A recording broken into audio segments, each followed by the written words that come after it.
ॐ गजाननं भूतगणादिसेवितं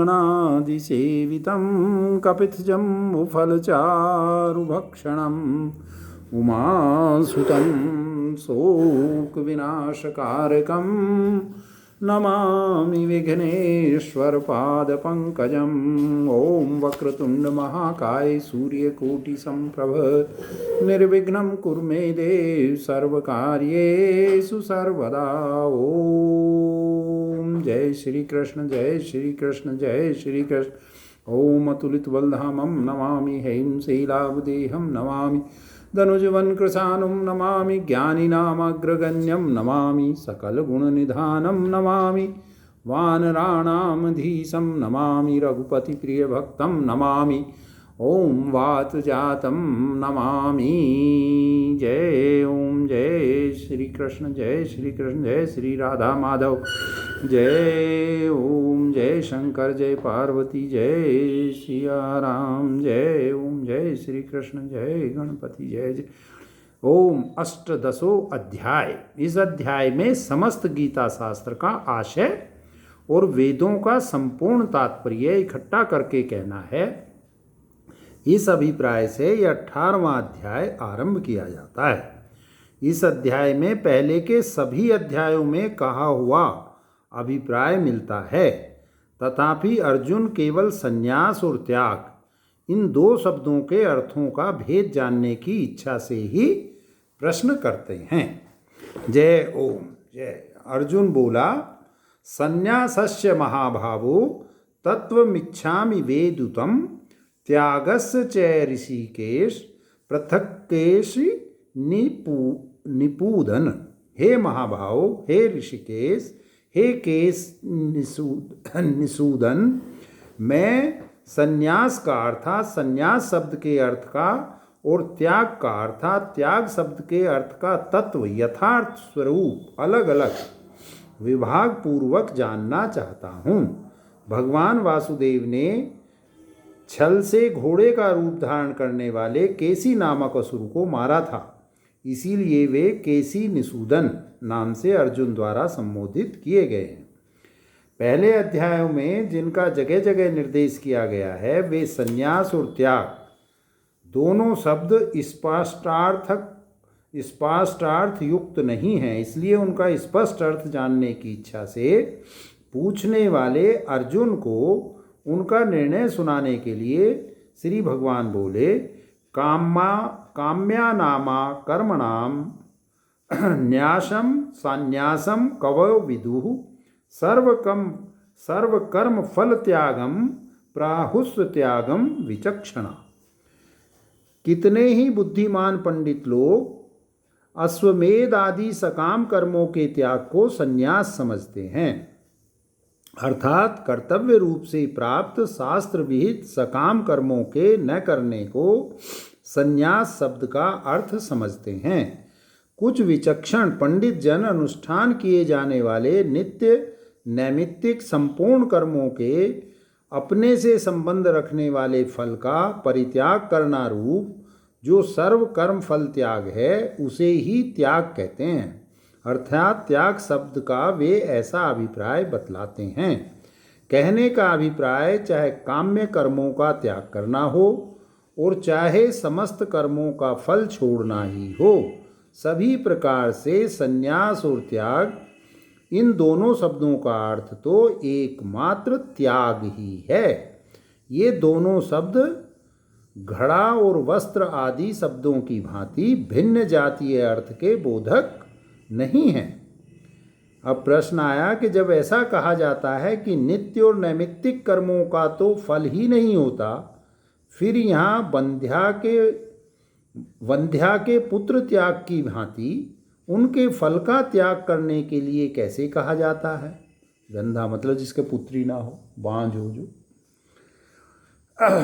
उत्तर, नित्य कर्मों का भी फल होता है। यह बात भगवान को इष्ट है, इसलिए यह दोष नहीं है, क्योंकि भगवान स्वयं कहेंगे कि मरने के बाद कर्मों का अच्छा बुरा और मिला हुआ फल असन्यासियों को होता है, सन्यासियों को नहीं।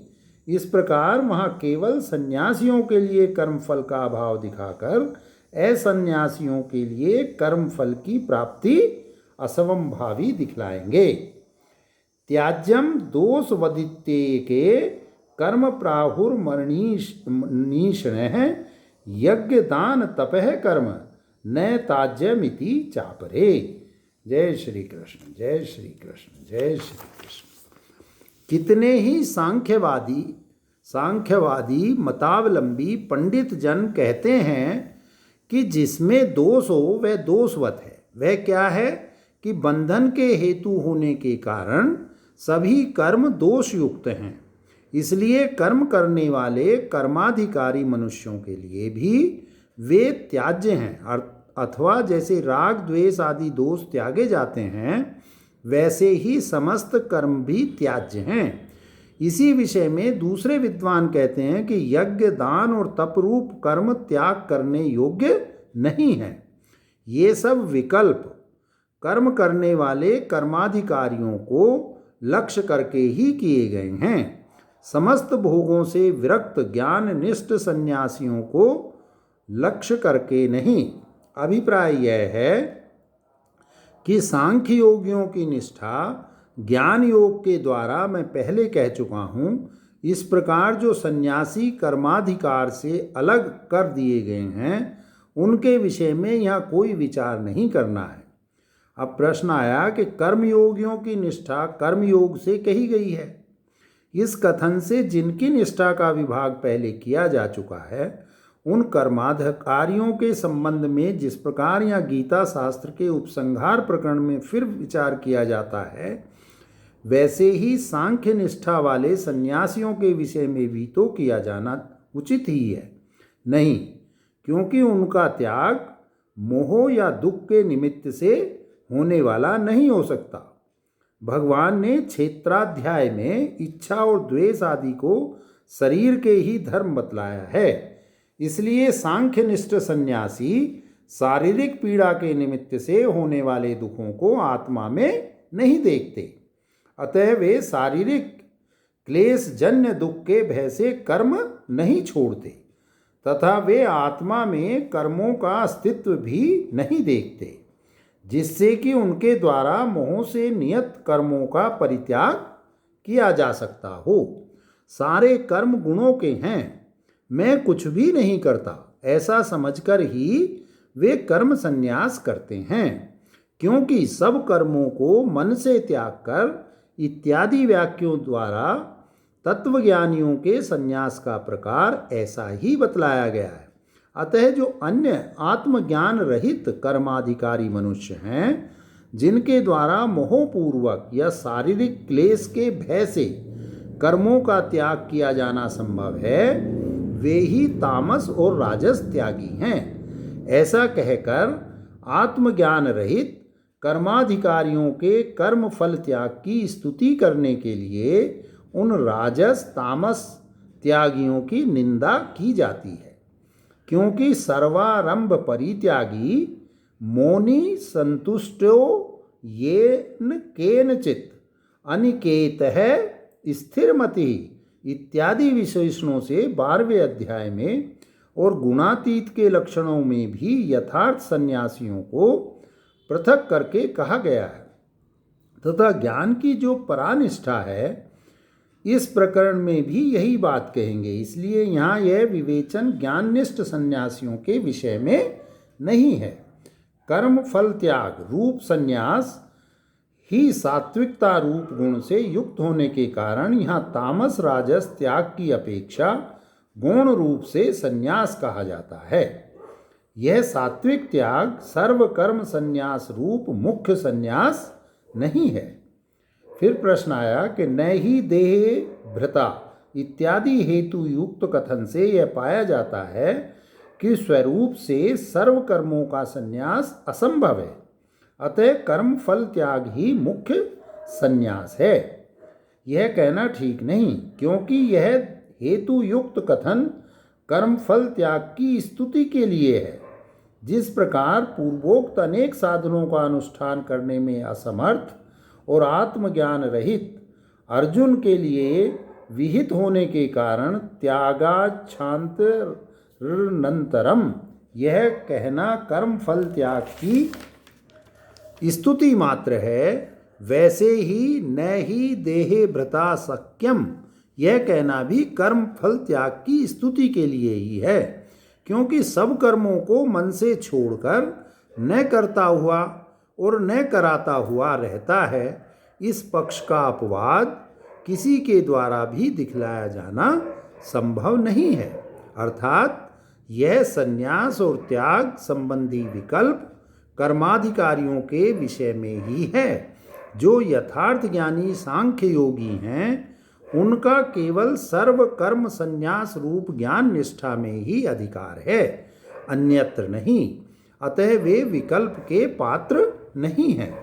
यही सिद्धांत हमने वेदा विनाशिनम इस श्लोक की व्याख्या में और तीसरे अध्याय के आरंभ में सिद्ध किया है।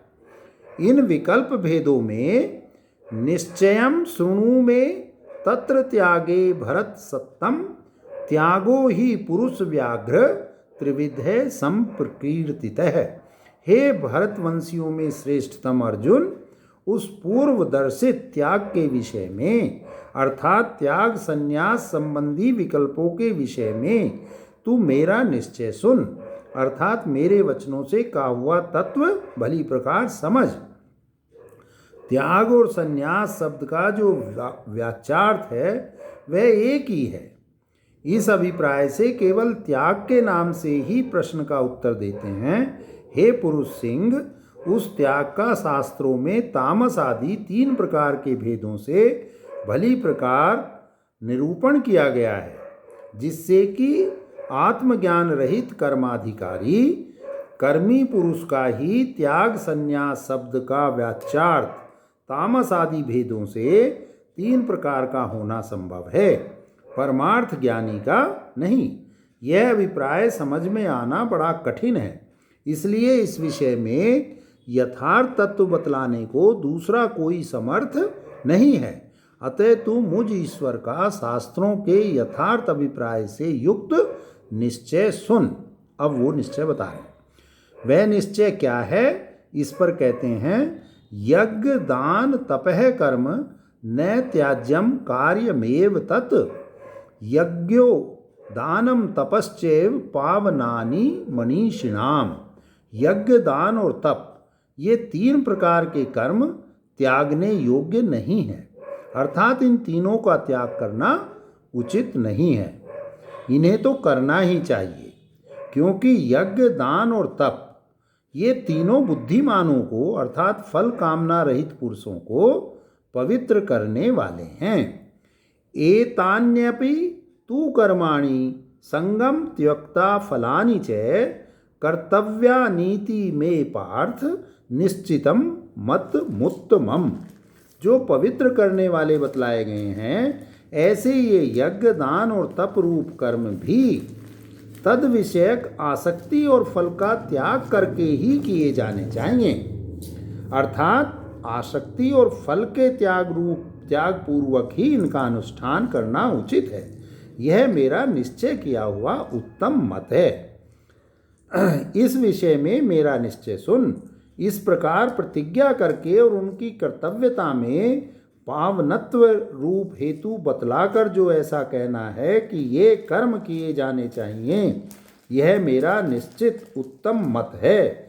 यह प्रतिज्ञा किए हुए विषय का उपसंहारी है, किसी अपूर्व विषय का वर्णन नहीं, क्योंकि एतानी शब्द का आशय प्रकरण में अत्यंत निकटवर्ती विषय को ही लक्ष्य कराना होता है। आसक्ति युक्त और फलेच्छुक मनुष्यों के लिए यद्यपि ये यज्ञ दान और तपरूप कर्म बंधन के कारण हैं, तो भी मुमुक्षु को फल आसक्ति से रहित होकर करने चाहिए।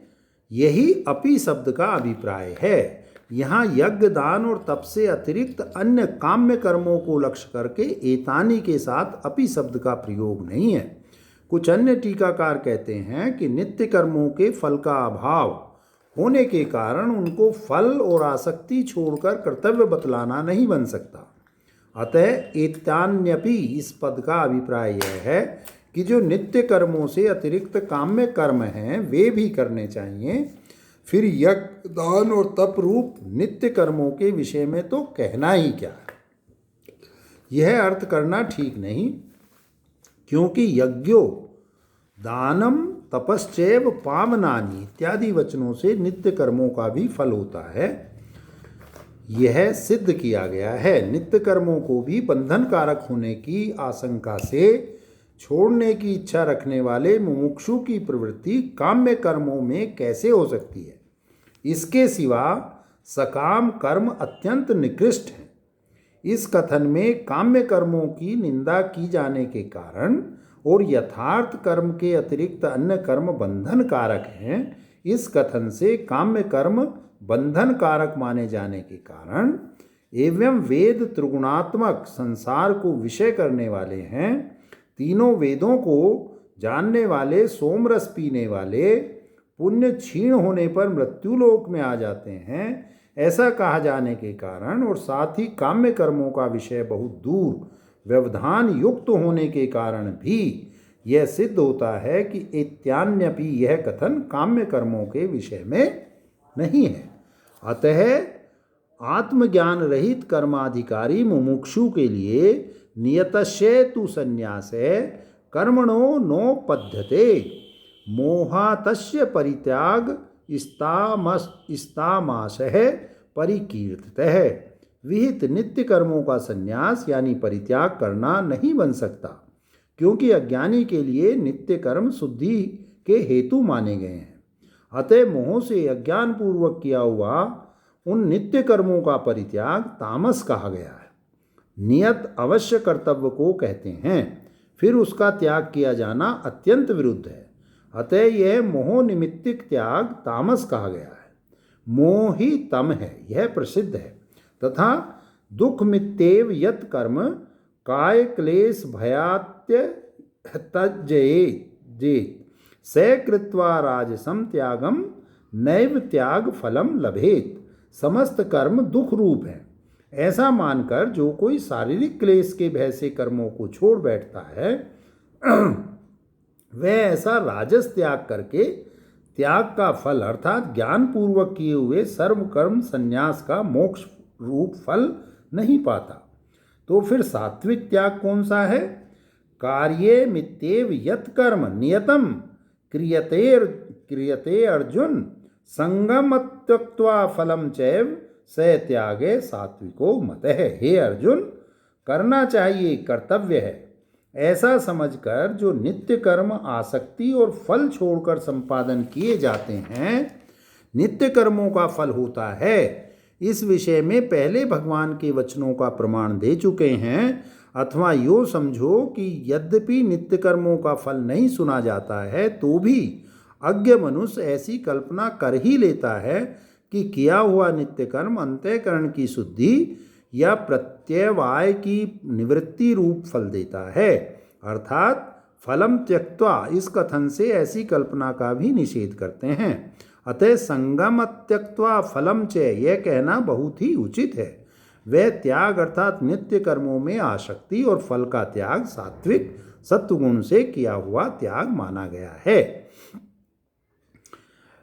प्रश्न आया कि 3 प्रकार का कर्म परित्याग संन्यास है, यह प्रकरण है, उसमें तामस और राजस तो त्याग बतलाए गए, परंतु तीसरे सात्विक त्याग की जगह कर्मों का त्याग न कहकर आसक्ति और फल का त्याग कैसे कहते हैं?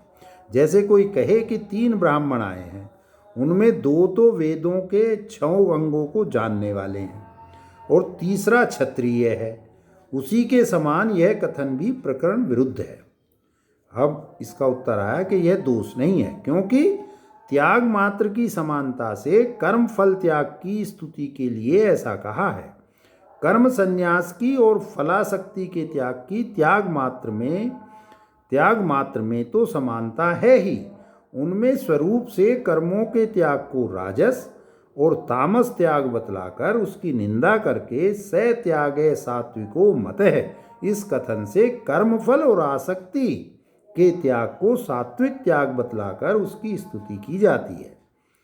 जो अधिकारी आसक्ति और फल वासना छोड़कर नित्य कर्म करता है, उसका फलाशक्ति आदि दोषों से दूषित न किया हुआ अंतःकरण नित्य कर्मों के अनुष्ठान द्वारा संस्कृत होकर विशुद्ध हो जाता है। विशुद्ध और प्रसन्न अंतःकरण ही आध्यात्मिक विषय की आलोचना में समर्थ होता है। अतः इस प्रकार नित्य कर्मों के अनुष्ठान से जिसका अंतःकरण विशुद्ध हो गया है एवं जो आत्मज्ञान के अभिमुख है, उसकी उस आत्मज्ञान में जिस प्रकार क्रम से स्थिति होती है वह कहनी है। इसलिए कहते हैं, न दृष्टे कुशलम कर्म कुशले नानुसज्जते, त्यागी सत्व समाविष्टो मेधावी छिन्न संशय। अकुशल काम्य कर्मों से वह द्वेष नहीं करता, अर्थात काम्य कर्म पुनर्जन्म देने वाले होने के कारण संसार के कारण हैं, इनसे मुझे क्या प्रयोजन है, इस प्रकार उनसे द्वेष नहीं करता। और जो कुशल है, कुशल शुभ नित्य कर्मों में आसक्त नहीं होता, अर्थात अंतःकरण की शुद्धि, ज्ञान की उत्पत्ति और उसमें स्थिति के हेतु होने से नित्य कर्म मोक्ष के कारण हैं, इस प्रकार उनमें आसक्त नहीं होता, यानी उनमें भी अपना कोई प्रयोजन न देखकर प्रीति नहीं करता। वह कौन है? त्यागी, जो कि पूर्वोक्त आसक्ति और फल के त्याग से संपन्न है, अर्थात कर्मों में आसक्ति और उनका फल छोड़कर नित्य कर्मों का अनुष्ठान करने वाला ऐसा त्यागी पुरुष, ऐसा पुरुष किस अवस्था में काम्य कर्मों से द्वेष नहीं करता और नित्य कर्मों में आसक्त नहीं होता, सो कहते हैं, जबकि वह सात्विक भाव से युक्त होता है, अर्थात आत्म अनात्म विषय विवेक ज्ञान के हेतु स्वरूप सत्वगुण से भरपूर भली प्रकार व्याप्त होता है।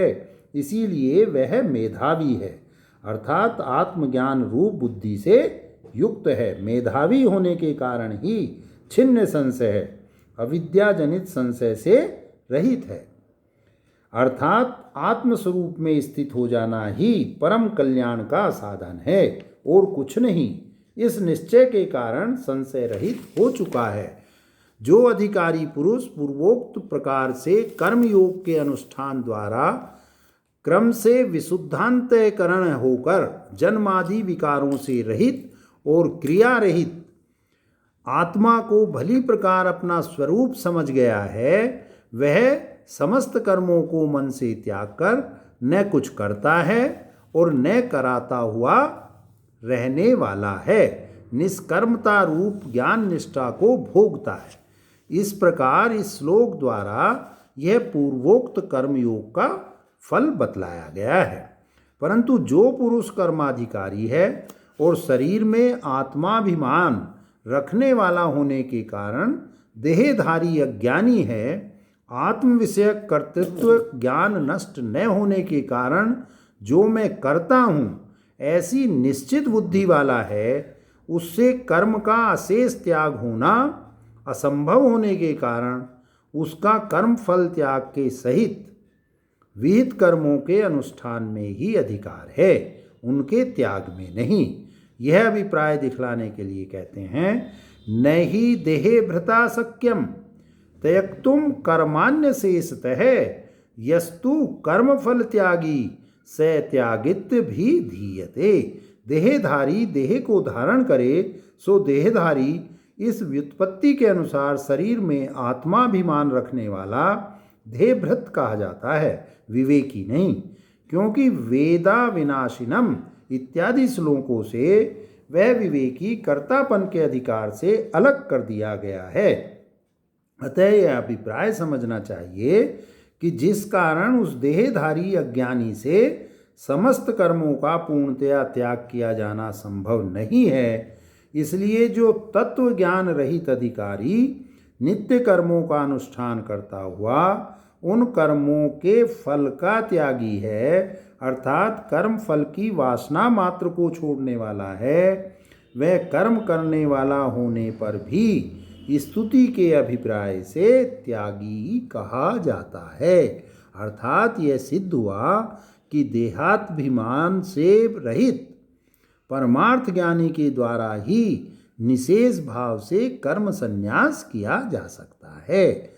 सर्व कर्मों का त्याग करने से जो फल होता है वह क्या है? इस पर कहते हैं अनिष्टमिष्टम मिश्रम चैत्रिविधम कर्मणः फलम भवत्यागिनाम प्रेत्य न तु संन्यासिनाम कचित।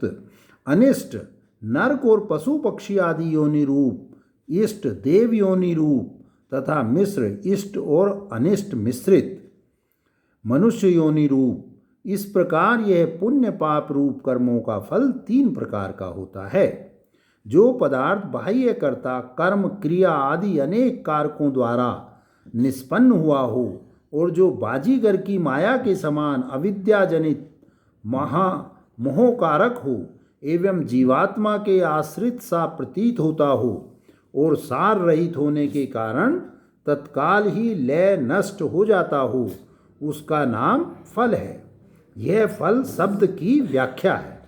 ऐसा यह 3 प्रकार का फल अत्यागियों को अर्थात परमार्थ संन्यास न करने वाले कर्मनिष्ठ अज्ञानियों को ही मरने के पीछे मिलता है। केवल ज्ञान निष्ठा में स्थित परमहंस परिव्राजक वास्तविक सन्यासियों को कभी नहीं मिलता, क्योंकि वे केवल सम्यग् ज्ञान निष्ठ पुरुष संसार के बीज रूप अविद्यादि दोषों का मूलोच्छेद नहीं करते, ऐसा कभी नहीं हो सकता। इसलिए क्रिया कारक और फल आदि आत्मा में अविद्या से आरोपित होने के कारण परमार्थदर्शी आत्मज्ञानी ही संपूर्ण कर्मों का अशेषतः त्यागी हो सकता है। कर्म करने वाले अधिष्ठान शरीर, कर्ता क्रिया आदि कारकों को आत्मभाव से देखने वाले अज्ञानी संपूर्ण कर्मों का अशेषतः त्याग नहीं कर सकता। यह बात अगले श्लोक से दिखलाते हैं। पंचे मानी महाभावो कारणानि निमोध में सांख्ये कृतांते प्रोक्तानि सिद्धये सर्व कर्मणाम। हे महाभावो, इन आगे कहे जाने वाले 5 कारणों को अर्थात कर्म के साधनों को तू मुझसे जान। अगले उपदेश में अर्जुन के चित्त को लगाने के लिए और अधिष्ठान आदि के ज्ञान की कठिनता दिखलाने के लिए उन 5 कारणों को जानने योग्य बतलाकर उनकी स्तुति करते हैं। जिस शास्त्र में जानने योग्य पदार्थों की संख्या गणना की जाए उसका नाम सांख्य अर्थात वेदांत है। कृतांत भी उसी का विशेषण है। कृत कर्म को कहते हैं जहाँ उसका अंत अर्थात जहाँ कर्मों की समाप्ति हो जाती है वह कृतांत है, यानी कर्मों का अंत है। यावनर्थ उपदाने सर्वे कर्माखिलम पार्थ ज्ञाने परिसमाप्यते इत्यादि वचन भी आत्मज्ञान उत्पन्न होने पर समस्त कर्मों की निवृत्ति दिखलाते हैं। इसलिए कहते हैं कि उस आत्मज्ञान प्रबद्ध कृतांत सांख्य में यानी वेदांत शास्त्र में समस्त कर्मों की सिद्धि के लिए कहे हुए उन 5 कारणों को तू मुझसे सुन। वे 5 कारण कौन से हैं सो बतलाते हैं। अधिष्ठानम तथा कर्ता करणम च पृथ्विधम विविधाश्चे पृथक चेष्टा दैवम चैवात्र पंचमम। अधिष्ठान इच्छा द्वेष सुख दुख और ज्ञान आदि की अभिव्यक्ति का आश्रय शरीर, ये अधिष्ठान है। कर्ता उपाधि स्वरूप भोक्ता जीव भिन्न भिन्न प्रकार के कारण शब्दादि विषयों को ग्रहण करने वाले श्रोत्रादि अलग अलग 12 करण, नाना प्रकार की चेष्टाएं, श्वास प्रश्वास आदि अलग अलग वायु संबंधी क्रियाएं, और इन चारों के साथ 5 की संख्या को पूर्ण करने वाला कारण दैव है। दैव अर्थात चक्षु आदि इंद्रियों के अनुग्राहक सूर्यादि देव हैं। शरीर वा नोभर्यत कर्म प्रारभते नरः न्याय्यम वा विपरीतम वा पंचेते तस्य हेतवे। मन वाणी और शरीर से अर्थात इन तीनों के द्वारा मनुष्य जो कुछ न्याय युक्त धर्म में शास्त्रीय अथवा धर्म विरुद्ध अशास्त्रीय कर्म करता है उन सब के ये उपर्युक्त 5 हेतु यानी कारण हैं। जीवन के लिए जो कुछ आँख खोलने मूंदने आदि की भी चेष्टाएं की जाती हैं, वे भी पहले किए हुए पुण्य और पाप का ही परिणाम हैं। अतः न्याय और विपरीत या अन्याय के ग्रहण से ऐसी समस्त चेष्टाओं का भी ग्रहण हो जाता है। अब प्रश्न आया, जबकि अधिष्ठान आदि ही समस्त कर्मों के कारण हैं, तब ये कैसे कहा जाता है कि मन, वाणी और शरीर से कर्म करता है? यह दोष नहीं है। विहित और निषेध रूप सारे कर्म शरीर, वाणी और मन, इन्हीं तीनों की प्रधानता से होने वाले हैं तथा देखना, सुनना आदि जीवन निमित्तिक चेष्टाएं भी उन्हीं की कर्मों की अंगभूत हैं। इसलिए समस्त कर्मों को 3 भागों में बांटकर ऐसा कहते हैं कि जो कुछ भी शरीर आदि द्वारा कर्म करता है, क्योंकि कर्म फल भोग के समय भी शरीर आदि प्रधान कारणों द्वारा ही फल भोगा जाता है, अर्थात उपर्युक्त अधिष्ठान आदि 5 कारणों की हेतुता ठीक है, इसमें विरोध नहीं है। तत्रैवं सति कर्तारमात्मानं केवलम तु यह पश्यत कृतबुद्धितावन्य स पश्यति दुर्मति। तत्र शब्द प्रकरण से संबंध जोड़ता है। ऐसा होने से यानी पहले बतलाए हुए 5 कारणों द्वारा ही समस्त कर्म सिद्ध होते हैं।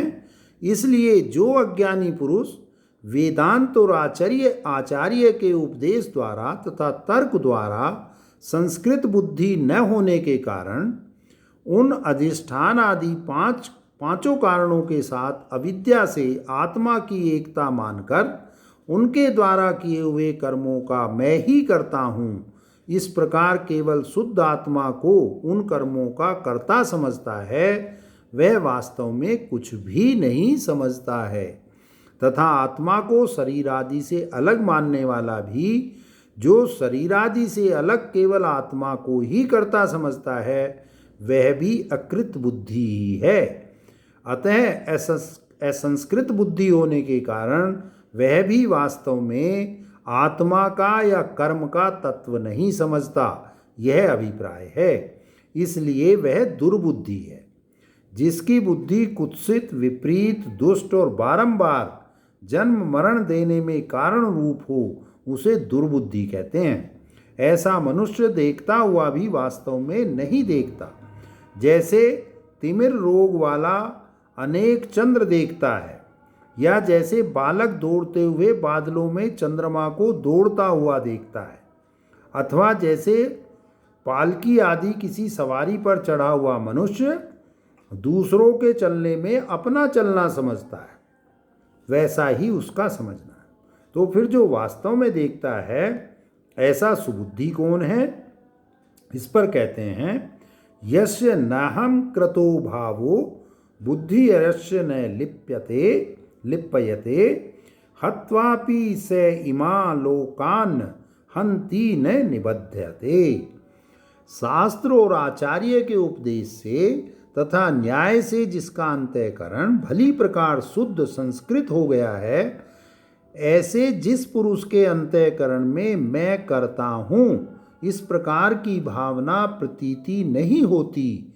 जो ऐसा समझता है कि अविद्या से आत्मा में अध्यारोपित ये अधिष्ठान आदि 5 हेतु ही समस्त कर्मों के कर्ता हैं, मैं नहीं हूँ, मैं तो केवल उनके व्यापारों का साक्षी मात्र हूँ। प्राणों से रहित, मन से रहित, शुद्ध श्रेष्ठ, अक्षर से भी पर, केवल और अक्रिय आत्मस्वरूप हूँ तथा जिसकी बुद्धि यानी आत्मा का उपाधि स्वरूप अंतःकरण लिप्त नहीं होता, अनुताप नहीं करता, यानी मैंने अमुक कार्य किया है, उससे मुझे नरक में जाना पड़ेगा, इस प्रकार जिसकी बुद्धि लिप्त नहीं होती, वह सुबुद्धि है, वही वास्तव में देखता है। ऐसा ज्ञानी इन समस्त लोकों को अर्थात सब प्राणियों को मारकर भी वास्तव में नहीं मारता, अर्थात हनन क्रिया नहीं करता, और उसके परिणाम से अर्थात पाप के फल से भी नहीं बंधता। यद्यपि यह, अब प्रश्न आया, यद्यपि यह ज्ञान की स्तुति है तो भी यह कहना सर्वथा विपरीत है कि मार कर भी नहीं मारता। अब इसका उत्तर आया, यह दोष नहीं है, क्योंकि लौकिक और पारमार्थिक इन दो दृष्टियों की अपेक्षा से ऐसा कहना बन सकता है।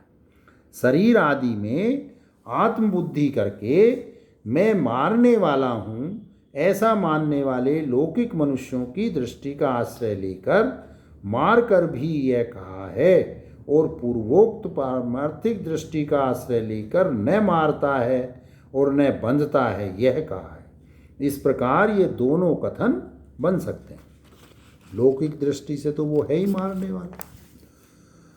अब फिर प्रश्न आया, कर्तारमात्मानं केवलम तू। इस कथन में केवल शब्द का प्रयोग होने से यह पाया जाता है कि आत्मा अकेला कर्म नहीं करता, पर अधिष्ठान आदि अन्य हेतुओं के साथ सम्मिलित होकर निसंदेह कर्म करता है। यह दोष नहीं है, क्योंकि अविक्रिय स्वभाव होने के कारण आत्मा का अधिष्ठान आदि से संयुक्त होना नहीं बन सकता। विकारवान वस्तु का ही अन्य पदार्थों के साथ संघात हो सकता है, और विकारी पदार्थ ही संगत होकर कर्ता बन सकता है। निर्विकार आत्मा का न तो किसी के साथ संयोग हो सकता है और न संयुक्त होकर उसका कर्तृत्व ही बन सकता है। इसलिए यह समझना चाहिए कि आत्मा का केवलत्वम स्वाभाविक है। अतः यहाँ केवल शब्द का अनुवाद मात्र किया गया है। आत्मा का विकृतित्व श्रुति, स्मृति और न्याय से प्रसिद्ध है। गीता में भी यह विकार रहित कहलाता है। सब कर्म गुणों से ही किए जाते हैं। आत्मा शरीर में स्थित हुआ भी नहीं करता इत्यादि व्याकरणों द्वारा अनेक बार प्रतिपादित है, और मानव ध्यान करता है, मानव चेष्टा करता है, इस प्रकार की श्रुतियों में भी प्रतिपादित है। तथा न्याय से भी यही सिद्ध होता है, क्योंकि आत्म तत्व अवयव रहित, स्वतंत्र और विकार रहित है, ऐसा मानना ही राजमार्ग है। यदि आत्मा को विकारवान माने तो भी इसका स्वकीय विकार ही अपना हो सकता है। अधिष्ठान आदि के किए हुए कर्म आत्मकर्तृक नहीं हो सकते, क्योंकि अन्य के कर्मों को बिना किए ही अन्य के पल्ले बांध देना उचित नहीं है। जो अविद्या से आरोपित किए जाते हैं वे वास्तव में उसके नहीं होते।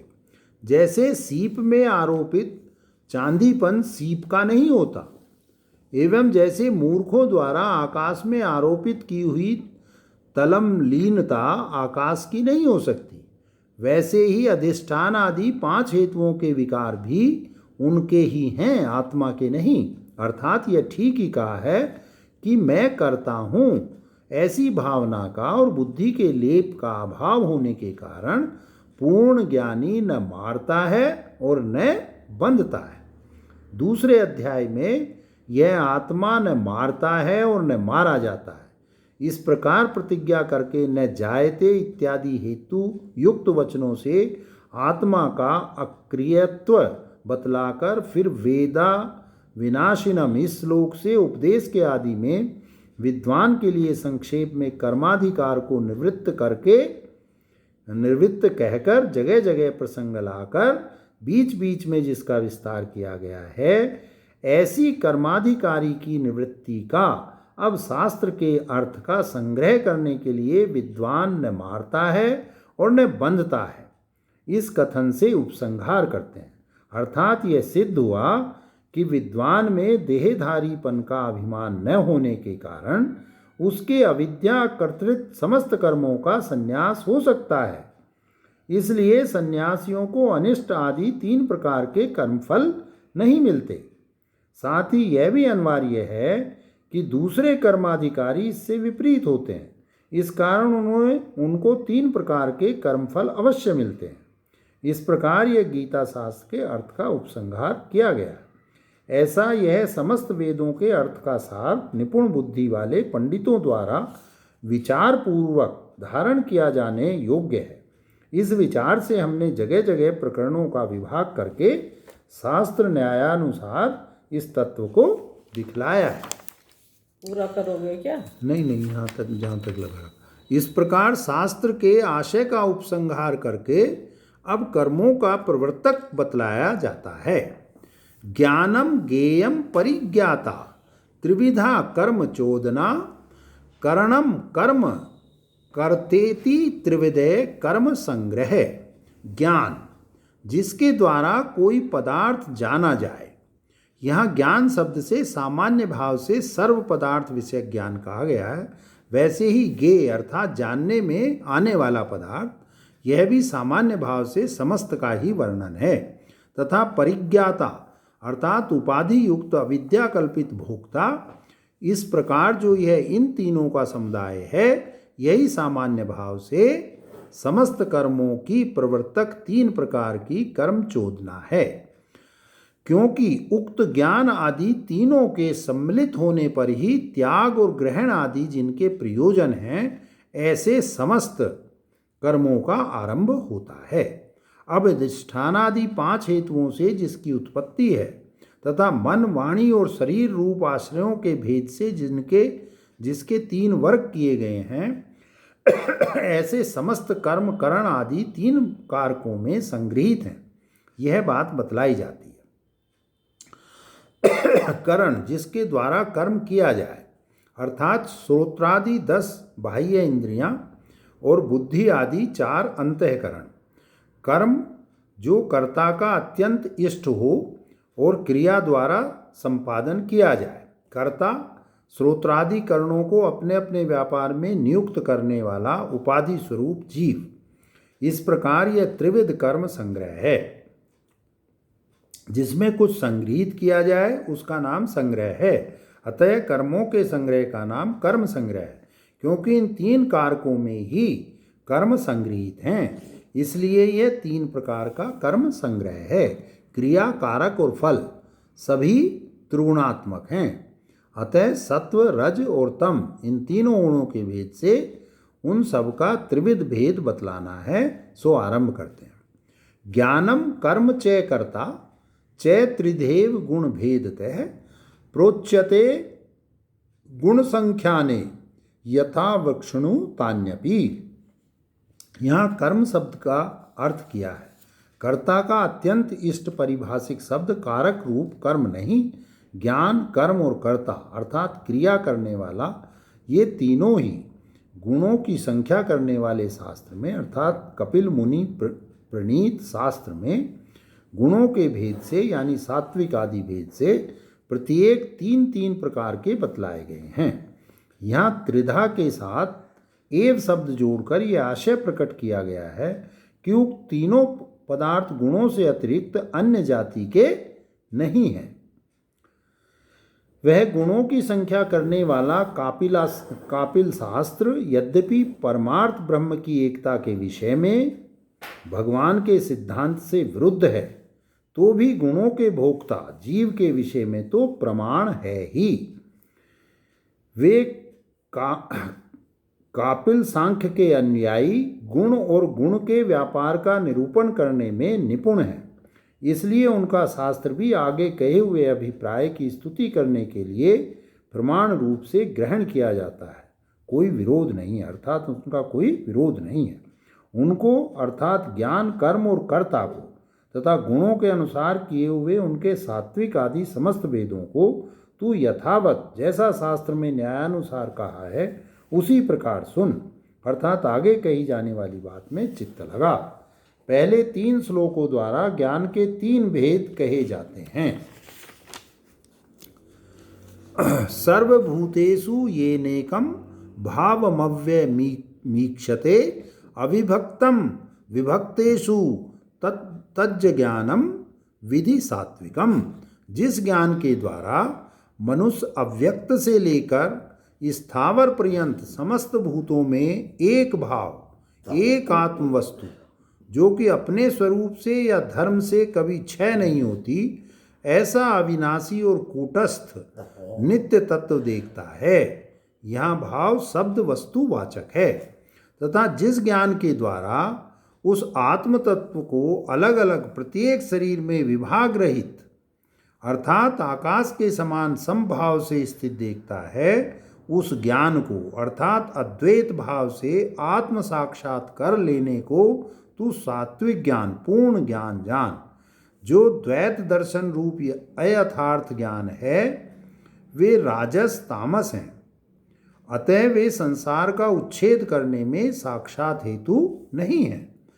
पृथक्त्वेन तु यज्ञानम नाना भावन पृथ्वी विधान वेत्ति सर्वेषु भूतेषु तज्ज ज्ञानम विधि राजसम।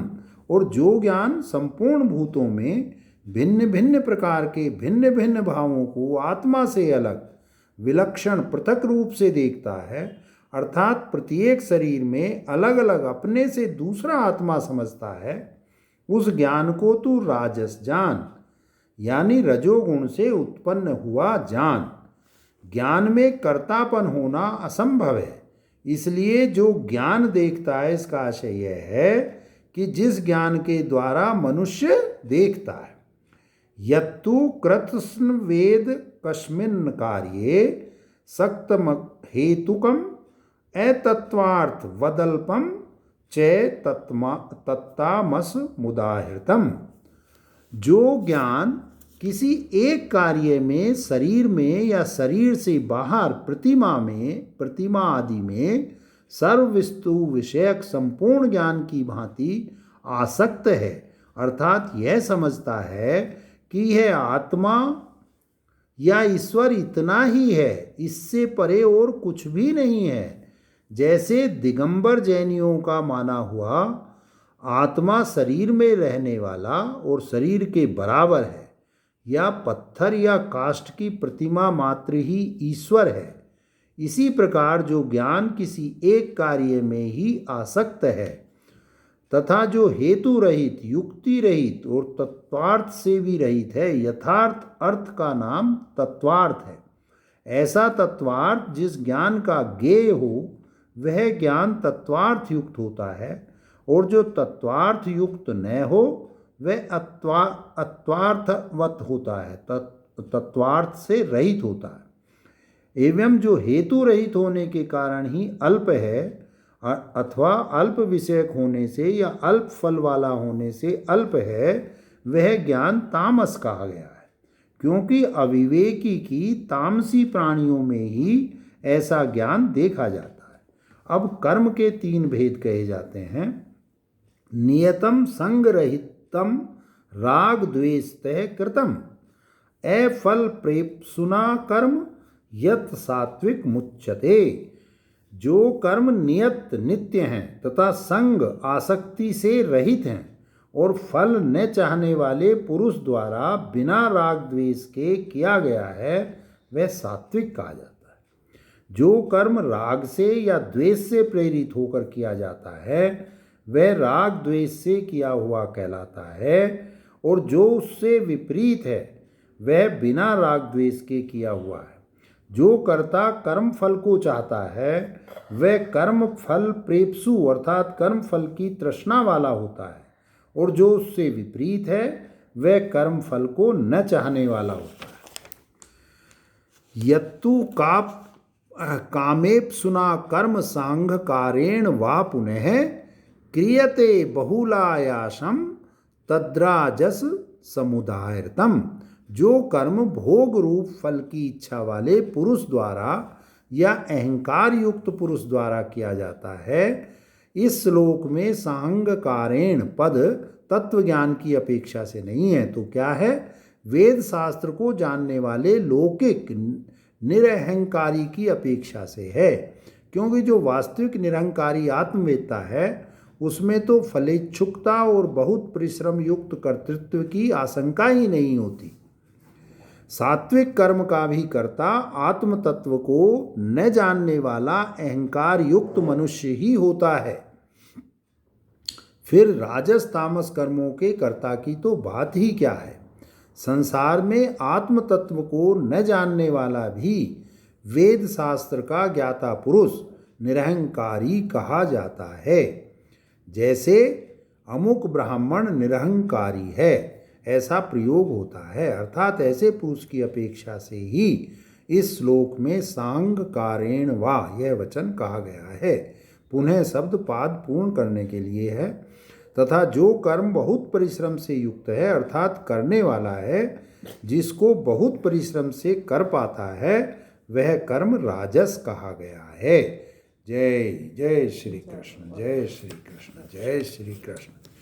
आरती कुंज बिहारी की, श्री गिरधर कृष्ण मुरारी की। गले में जंती माला, बजावे मुरली मधुर बाला।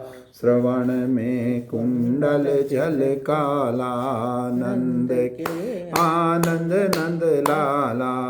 गगन सम अंग कांति काली, राधिका चमक आली। लतन में ठाड़े बनमाली, भ्रमर सी अलक कस्तूरी। तिलक चंद्र सी झलक, ललित छवि श्यामा प्यारी की। आरती कुंज बिहारी की, श्री गिरधर कृष्ण मुरारी की। कनक में मोर मुकुट बिलसे, देवता दर्शन को तरसे। गगन सो सुमन राशि बरसे, बजे मुरचंग मधुर मृदंग गात। संग अतुल रति गोप कुमारी की। आरती कुंज बिहारी की, श्री गिरधर कृष्ण मुरारी की। प्रकट भई गंगा, सकल मलहार। श्री गंगा स्मरणते होत मोहो भंगा। बसय शिव शीश जटा के बीच, हरय अघ कीच चरण छवि बनवारी की। आरती कुंज बिहारी की, श्री गिरधर कृष्ण मुरारी की। चमकती उज्ज्वल तट रेणु, बज रही वृंदावन बेनु। चहु दिशि गोप ग्वाल हेनु, हसत मृदु मंद चांदनी। चंद कटत भव गटेर, सुनु दीन दुखारी की। आरती कुंज बिहारी की, श्री गिरधर कृष्ण मुरारी की। ओम जय श्री कृष्ण, जय श्री कृष्ण, जय श्री कृष्ण, जय श्री राधा, जय श्री राम। जय शंकर, जय पार्वती, जय। त्वमेव माता च पिता त्वमेव बंधुः सखा त्वमेव विद्या त्वमेव सर्वं मम देव देव। जय गणपति, जय जय हनुमान, जय शंकर, जय पार्वती, जय श्री कृष्ण।